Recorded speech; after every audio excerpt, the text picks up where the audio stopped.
जगह पर इस तरह की हरकत हो रही है और दिल्ली की पुलिस उसको गिरफ्तार भी नहीं करती।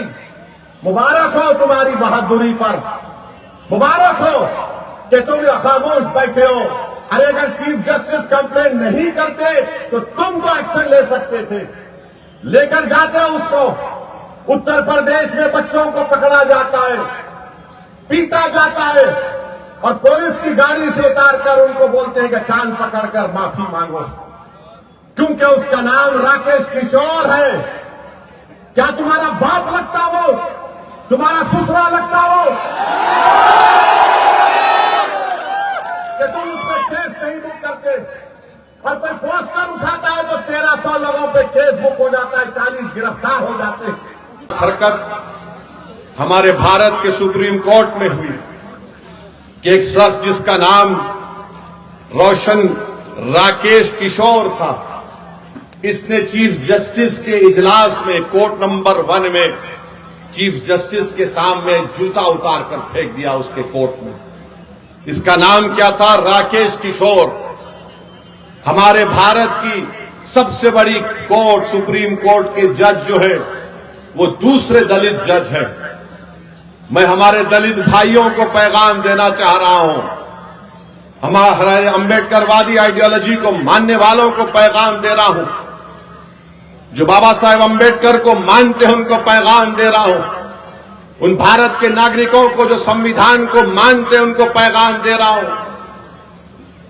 ये तारीखी सरजमीन में खड़े होकर बोल रहा हूं, चीफ जस्टिस ऑफ इंडिया के कोर्ट में एक शख्स अपना जूता उठाकर चीफ जस्टिस के कोर्ट में फेंकता है। मेरे भाई आप बताइए क्या हो रहा है? और जब उस शख्स ने नारा क्या लगाया, सुप्रीम कोर्ट के चीफ जस्टिस के इजलास में नारा क्या लगाया कि सनातन धर्म का अपमान नहीं सहेगा हिंदुस्तान। उसने नारा लगाया और अपनी जेब से उसके कागज भी निकला, उसमें लिखा था कि सनातन धर्म का अपमान नहीं सहेगा हिंदुस्तान। हम मोदी से पूछना चाह रहे हैं, मोहन भगवत से पूछना चाह रहे हैं, नीतीश कुमार से पूछना चाह रहे हैं, बताओ इस शख्स में इतनी हिम्मत कैसे आई कि वो सुप्रीम कोर्ट के चीफ जस्टिस के इजलास में जाकर जूता उठाकर भारत के दूसरे दलित चीफ जस्टिस ऑफ इंडिया की तरफ फेंके। नरेंद्र मोदी 11 साल आपके प्रधानमंत्री की मौजूदगी में नहीं की, हम मानते हो सही नहीं था, मगर दिल्ली पुलिस को क्या हुआ? दिल्ली पुलिस तो मोटो एक्शन ले सकती। और मैं आपको बता रहा हूं, देश को बता रहा हूं, जब हमारी संसद पार्लियामेंट में 2 नौजवान कूद गए संसद में, याद है? कूदे थे, कूदने के बाद एक धुआं उन्होंने छोड़ा, उन पर अनलॉफुल एक्टिविटीज प्रिवेंशन एक्ट लगाया गया।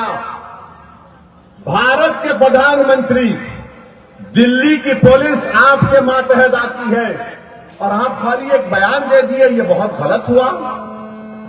अरे आपको तो ये करना चाहिए था कि आप उस शख्स पर जिसका नाम राकेश किशोर है उस पर यूएपीए लगाते, यूएपीए लगाते। पुलिस खुद से कंप्लेन कर सकती है। अगर उसका नाम राकेश किशोर नहीं होता, उसका नाम असद होता, क्या करते पुलिस? बीजेपी वाले उसको बोलते उठाओ, कनेक्शन मां से है, पड़ोसी मुल्क से आया, आईएसआई, आईसिस, क्या क्या खोलते थे। और ये शख्स कह रहा है कि सनातन धर्म का अपमान नहीं सहेगा हिंदुस्तान। मोदी जी, फर्क उसमें और दूसरों में यह है कि जिस जगह पर मस्जिद को शहीद कर दिया गया था, कोर्ट का फैसला आया कि किसी ने नहीं तोड़ा। सुप्रीम कोर्ट का फैसला आया कि मस्जिद तुम्हारी नहीं है। सुप्रीम कोर्ट का फैसला ट्रिपल तलाक के बारे में आया। सुप्रीम कोर्ट का फैसला कई चीजों पर आया। हालिया यही सुप्रीम कोर्ट ने इंटरिम ऑर्डर दिया वक्फ कानून के ऊपर, जिससे हमको नुकसान होगा, मस्जिदों को नुकसान होगा। मगर जो संविधान को मानते हैं, जो संविधान को मानकर ने कहा कि हम कोर्ट के फैसले से खुश नहीं है, यह फैसला गलत है। क्या हमने धर्म का नाम लेकर किसी पर जूता उठाया? बताओ ये लोग कौन हैं? ये वो लोग हैं जिनको नरेंद्र मोदी की हुकूमत ने ताकत बख्श दी।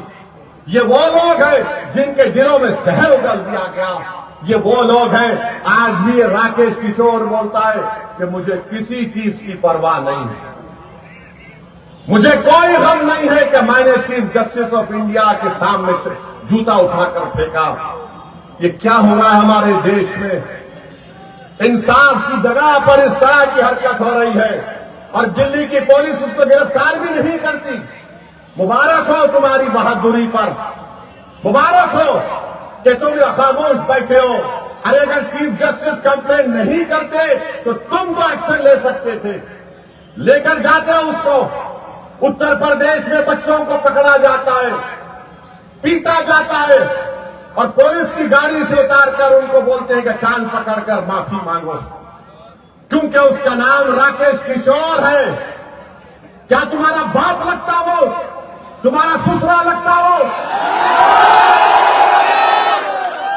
कि तुम उस पर केस नहीं बुक करते? और कोई पोस्टर उठाता है तो 1300 लोगों पे केस बुक हो जाता है, 40 गिरफ्तार हो जाते हैं। दम है तो कैमरे पे आकर जूता फेंकने वाले वकील साहब सच बोल दीजिए कि सीजीआई गवई साहब पर आपने हमला क्यों किया। वकील राकेश किशोर साहब बोल दीजिए कि सीजीआई गवई साहब पर जूता क्यों फेंका आपने। और वो इसलिए क्योंकि कैमरे पे सच नहीं बोल सकते, आप बंद कमरे में सच नहीं बोल सकते। तो ये आप सिर्फ और सिर्फ सुप्रीम कोर्ट ही नहीं, देश के साथ साथ लोकतंत्र और संविधान का गला घोट रहे हैं, उसका अपमान कर रहे हैं और उन लोगों को बढ़ावा दे रहे हैं जो दिन दहाड़े गुंडागिरी कर रहे हैं, जो किसी समाज को प्रताड़ित कर रहे हैं और जुल्म कर छाते पीट रहे हैं कि हम जो चाहे कर सकते हैं। क्या बृजभूषण शरण सिंह बनना चाहते हैं आप? क्या कुलदीप सिंह सेंगर बनना चाहते हैं आप? क्या चिमयानंद बनना चाहते हैं आप? या फिर वो गुंडे बनना चाहते हैं जिसको आज की मौजूदा सरकार बचाने का काम करती है? क्या वकील किशोर साहब थोड़ी भी शर्म हया नहीं है?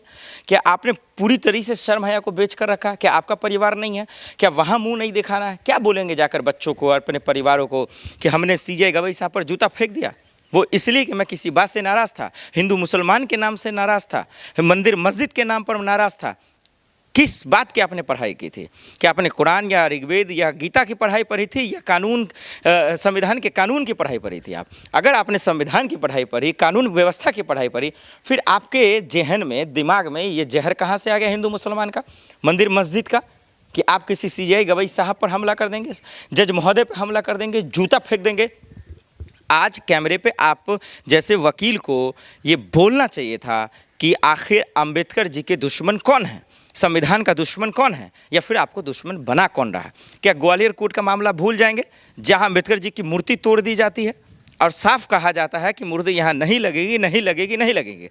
एक बात मुझे बताइए कि ये जो देश है, क्या ये देश संविधान से चलेगा या किसी सत्ता के दलालों से चलेगा? मुझे साफ साफ बताइए ना आप। ये देश कानून व्यवस्था और सिस्टम से चलेगा, ना कि किसी हुक्मरानों के हुक्म से चलेगा। अगर हुक्मरानों में इतना दम है तो खुलकर बोल दीजिए कि वो जो कहेंगे वही होगा, या फिर वो जो गलत को सही, सही को गलत कहेंगे तो ऐसा ही होगा। बहुत सारे ऐसे लोग हैं जो जिनका कोई गुनाह नहीं है लेकिन आज भी वो जेल में हैं, और बहुत सारे ऐसे लोग हैं जो कैमरे पे आकर गलती करते हैं लेकिन वो सच नहीं बोल पा रहे हैं, लेकिन उनको जेल में नहीं डाला जा रहा। अब वो आए दिन गुनाह कर रहे हैं। चलिए ना एक एक लिस्ट बता देते हैं आपको। क्या जस्टिस यशवंत वर्मा को भूल जाएंगे आप, जिनके घर पर करोड़ों के नोटों की गड्डी जला हुआ मिलता है और महाभियोग लाने की बात होती है, स्लो मोशन की बात होती है, संसद के अंदर बात होती है, लेकिन देखिए उसके चक्कर में पूर्व उपराष्ट्रपति धनखड़ साहब का इस्तीफा हो जाता है, कुर्सी छीन ले जाती है, तब भी जस्टिस यशवंत वर्मा को जेल में नहीं डाला जाता। बृजभूषण शरण सिंह बलात्कारी कर चार्जशीट की मामले आते हैं, दिल्ली पुलिस पूरी तरह से कह रही है, फिर भी उसको जेल में नहीं डाला जाता क्योंकि वो बाहुबली है। लेकिन अब देखिए, अरे भाई वकील राकेश किशोर, इतना उम्र हो गया है, तजुर्बा है, नॉलेज है, अकल है, लेकिन इसके बावजूद बेदखली वाला काम कर रहे हैं, नासमझी वाला काम कर रहे हैं। क्या इन्होंने पूरी तरीके से सरकार के साथ, सरकार की चाटुकारिता में, दलाली में देश के सिस्टम को दरअसल जो है दाग लगाने का काम किया, लोकतंत्र को दाग लगाने का काम किया, सुप्रीम कोर्ट पर दाग लगाने का काम किया। अरे थोड़ा सा सुप्रीम गिरी तो दिखा देते वकील किशोर साहब, अभी भी वक्त है। एफआईआर दर्ज कर दिल्ली पुलिस, और माय लॉर्ड मैं आपसे जज महोदय साहब अपील करना चाहता हूं, ऐसे वकीलों पर रहम मत कीजिए। ये समाज में जहर घोलने का काम कर रहे हैं, नफरत फैलाने का काम कर रहे हैं। इससे समाज गंदा तो होगा ही, बर्बाद हो जाएगा, हिंदुस्तान बर्बाद हो जाएगा। इसलिए ऐसे वकीलों को जेल में डालिए, इन पर कोई रहम मत कीजिए, एफआईआर दर्ज करवाइए, आदेश दीजिए और इनको जेल में डलवाइए और इनसे पता लगवाइए कि आखिर वकील किशोर साहब यानी राकेश किशोर साहब के जहन में, दिमाग में जहर किसने डाला, और जो डाला, जिसने ये आग लगवाई, जिसने ये जूता फेंकवाया, उन सब को उठा कर जेल में डालिए। नहीं तो ये संविधान, लोकतंत्र और सुप्रीम कोर्ट के साथ साथ सिस्टम को धीरे धीरे खा तो रहे हैं, बर्बाद और तबाह कर देंगे।